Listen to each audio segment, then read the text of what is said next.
Lois, dear, what on earth are you doing? Huh? What do you mean, Enid? Well, this is no home to raise a baby in. Everything's a mess. Do you never clean up? Honestly, what kind of wife are you if you can't even keep the house clean and tidy? My grandson surely has no hope with you as his mother. I'm doing just fine, thank you.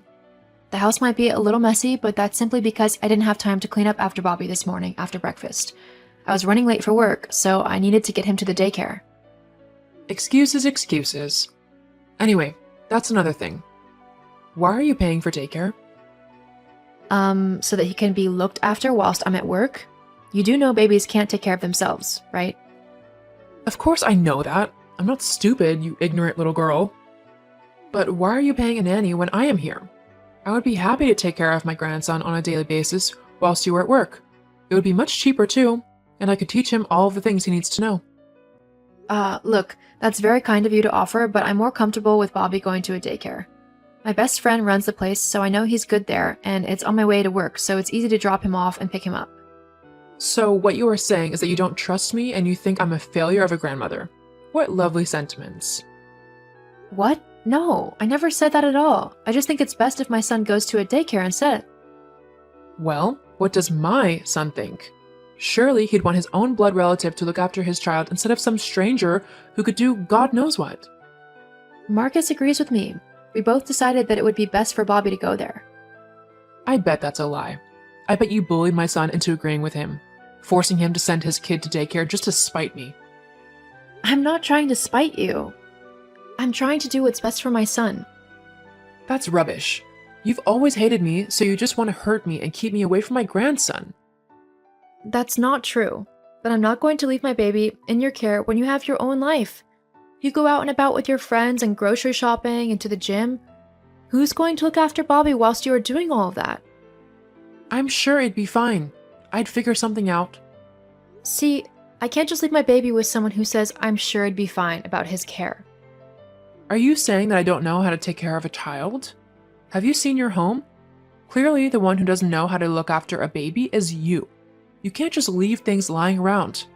Plus, there were dirty dishes in the sink in the kitchen. How can you say that is good for the baby? Well, because I'm in your house, of course. Why are you in my house? How did you even get inside? I let myself inside with a spare key, obviously. Gosh, you're so dim-witted. How long does it take to understand what's going on? Anyway, I've stopped by and saw how messy the house was, so I've cleaned everything up for you. Perhaps you'll learn a thing or two about being a good housewife if I show you how it's done properly. Look, Enid, I'm grateful you cleaned up, but I really don't appreciate you going into my house when I'm not there. It's kind of rude. It's not just your house. It's my son's as well. So, if I want to come by and visit him and my grandson, then I have every right to do so. Not really, as that is my house too, so I get to have a say who can go into it, especially when I'm not there. Well, I don't care. If I want to come and see my son, I will. You know he's not even there, he's at work, so you've got no business being in my home. I've got to make sure that everything is in order for my grandson. I don't want him getting hurt or anything, which very well could have happened with the state that the house was left in. It was a few bowls and a couple of baby clothes. I'm pretty certain nothing could have hurt him.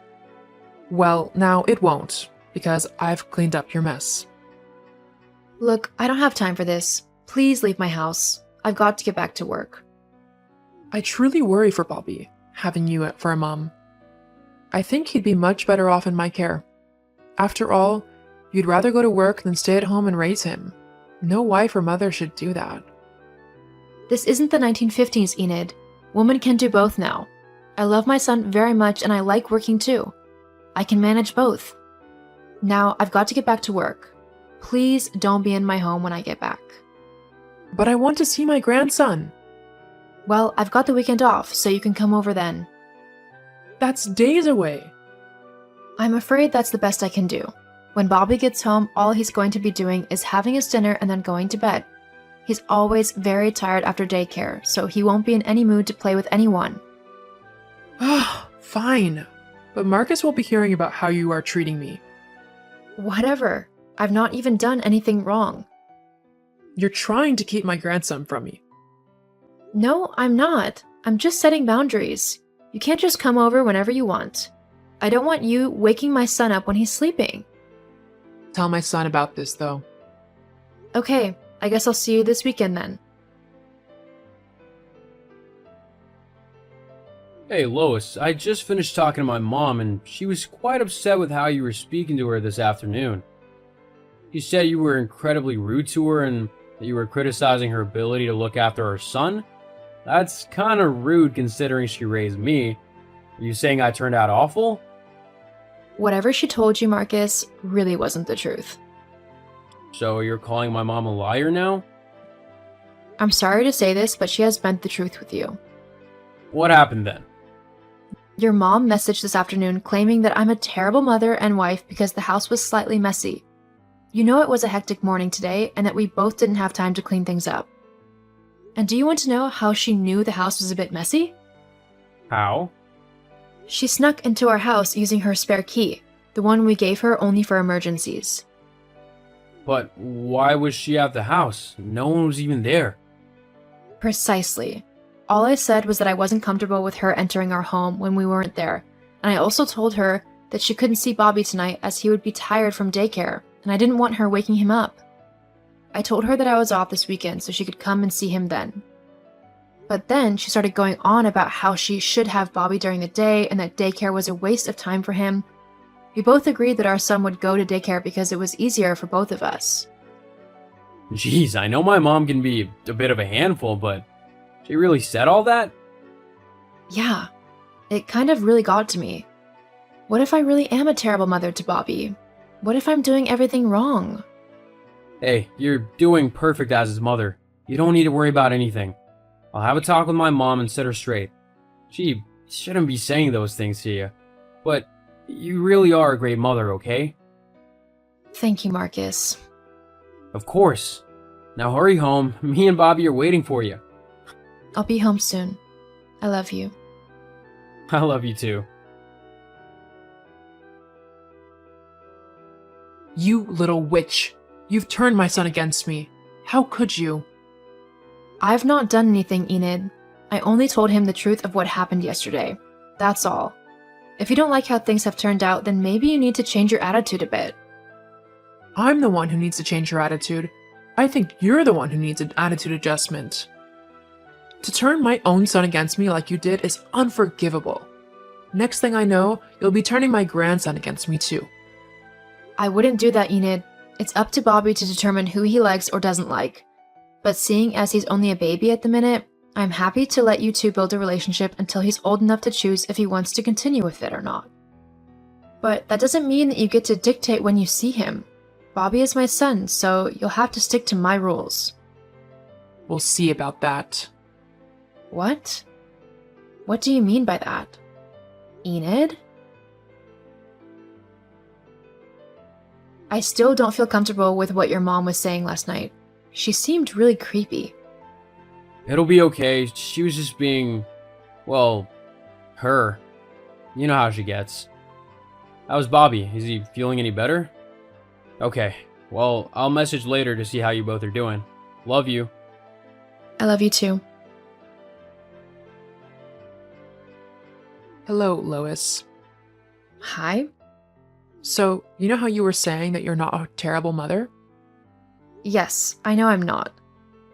Well, that's not entirely true, is it? What are you on about? A good mother would have noticed that their baby is missing. Huh? Well, I came around earlier and noticed that Bobby had just been left all on his own in the house. Marcus had told me he wasn't feeling very well, so I wanted to check up on him. He wasn't left on his own. I really don't know what you were on about. He was just left in the living room. You were nowhere about. I felt so awful for him that I just had to go in and get him. Bobby and I have been happily walking in the park for the past hour. A good mother would have known this. She would have noticed that her baby was missing and she would have been looking for him. Take the baby back. No. Bobby and I are having a lovely time. Yeah, okay, but there's just one little thing that I think you should know. What's that then? That's not Bobby. What? The baby you have? It's not my son. That's That's not true. You're just trying to trick me. I'm really not. And how would I know that? Because my son is currently lying in my arms fast asleep. I don't know whose baby you have with you, but I suggest you take him back ASAP. Otherwise, you could be charged with kidnapping. But this is just an honest mistake. I'm sure if I explain it to the woman, we'll just have a laugh about all this. I doubt it. You stole a baby. If I were that mother, I'd have you charged for kidnapping immediately. Just to let you know that if you ever try to do that with Bobby. Oh God, oh no, what should I do? Well, you should take the baby back to his mom. Then pray that she doesn't call the police on you, if she hasn't already. Lois, I need you to help me. You can come and get the baby and take it back to the woman. She'll go easier on you because you've got a baby too. No way. I'm not getting involved in your mess. You're going to have to sort this out yourself. Lois, as your mother-in-law, I demand you to help me. No, you're in this mess because you wanted to take my baby. I told you that if you wanted to see him, it would be on my terms, and you ignored that. If you think that I'm going to let you anywhere near my child in the foreseeable future, you've got another thing coming. Oh, you're the worst daughter-in-law ever. In the end, Enid took the baby back to his mom. However, she had already called the police once she had noticed her baby missing. The woman was hysterical. Enid tried to explain why she had taken the child, but saying that she was trying to kidnap her grandson instead still didn't sound good either. Enid was taken to court for her crime and given a fine and a restraining order. I also stopped her from seeing my son unless I was present, as I didn't trust her not to try and take him off somewhere. If someone sets boundaries with you in concern of their children, respect those boundaries and listen to the parents' wishes, as they are the ones who are looking out for their children.